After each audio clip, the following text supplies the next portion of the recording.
Personel gabungan TNI Polri, Satpol PP, dan Dinas Perhubungan menggelar razia wajib masker bagi pengunjung kafe dan warung kopi di Kota Banda Aceh. Para pengunjung dan pemilik usaha yang tidak menerapkan protokol kesehatan didata dan terancam diberikan sanksi penyegelan dan pencabutan izin tempat usaha. Operasi ini sebagai upaya penerapan peraturan Wali Kota Banda Aceh tentang penggunaan masker untuk memutus mata rantai penyebaran virus corona. Dalam razia tersebut masih banyak para pengunjung dan pemilik warung kopi yang mengabaikan protokol kesehatan yang telah dianjurkan pemerintah, seperti tidak menggunakan masker serta tidak membatasi jarak duduk pengunjung.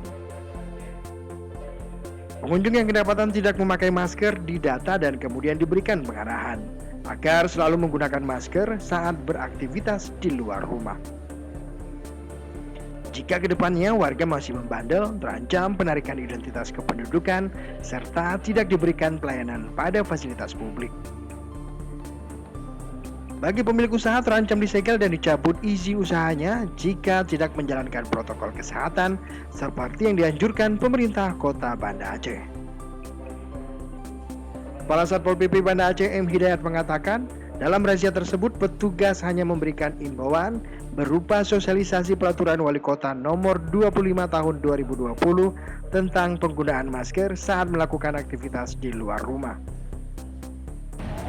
Malam ini kita sekaligus melakukan sosialisasi peraturan Wali Kota nomor 24 dan 25 tahun 2020 tentang penggunaan masker dalam rangka mencegah COVID-19 dalam wilayah Kota Banda Aceh.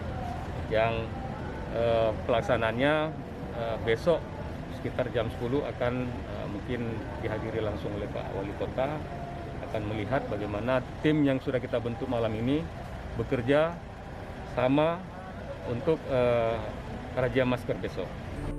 Selain mendata pemilik usaha dan pengunjung, petugas juga mengimbau pemilik warung kopi dan kafe untuk menutup usahanya tepat pukul 00 waktu Indonesia Barat.